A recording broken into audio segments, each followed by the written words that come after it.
বন্ধুগণ, আশা করি আপনারা সবাই ভালো আছেন। আপনাদের আশীর্বাদে আমিও ভালো আছি। অনেক দিন পরে আপনাদের সামনে একটা ভিডিও নিয়ে আসলাম।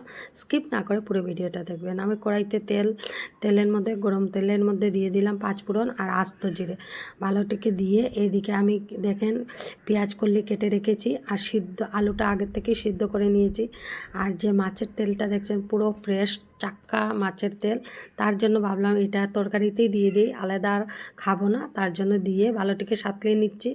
আর এখন এক এক করে মশলাটা দিয়ে দেব। আশা করি আপনারা সবাই খুব ভালো আছেন, আপনাদের আশীর্বাদে আমিও ভালো আছি। তো জিরের গুঁড়ো, হলুদের গুঁড়ো, লঙ্কার গুঁড়ো পরিমাণ অনুযায়ী নুন দিয়ে ভালোটিকে সাঁতলিয়ে তেলটা বেরোনোর পরে আমি জলটা দিয়ে দেব। আর এটা আর ঢাকা দেবো না, কেননা আলুটা ছিল সিদ্ধ করা। তো যেহেতু কালকে আমি ছোটো মাছও এনেছি, তার জন্য আমি ছোটো মাছটাও রেখে দিলাম কালকে। তো আজকে রান্না করব বলে এদিকে আর একটা কড়াই ধরিয়ে দিলাম। 5 ফোড়ন সম্বাস দিয়ে মিষ্টি লাউ দিয়ে একটা তরকারি রান্না করব। আর এই মিষ্টি লাউ যখনই আমি বাজারে যাই, আমি আউশ লাউ দেখে কিনি। এই মিষ্টি লাউটা পুরো আটা আটা করে, আর এটার মধ্যে কোনো চিনি অ্যাড করতে লাগে না। তো যা যা মশলা লাগে সব মশলা দিয়ে কিছুক্ষণ ডেকে রাখলাম। আর এদিকে মাছগুলি দিয়ে দিচ্ছি আলু তরকারির মধ্যে। আপনারা এইভাবে পেঁয়াজ কলি দিয়ে খেয়ে দেখবেন, ভীষণ একটা অসাধারণ স্বাদ লাগে। আর সঙ্গে যদি লেবু হয়ে যায় আর কিছু লাগবে না।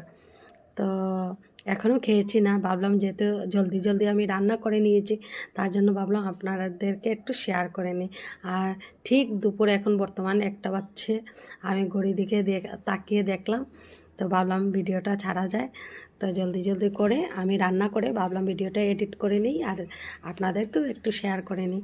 এই দেখেন মকা মাছ দিয়ে আমি খুব সুন্দর একটা তরকারি রান্না করলাম, অল্প জল দিয়ে, বেশি জল দিইনি, আর পুরো একদম সিদ্ধ হয়ে গিয়েছে। তো আজকের জন্য এতটুকু।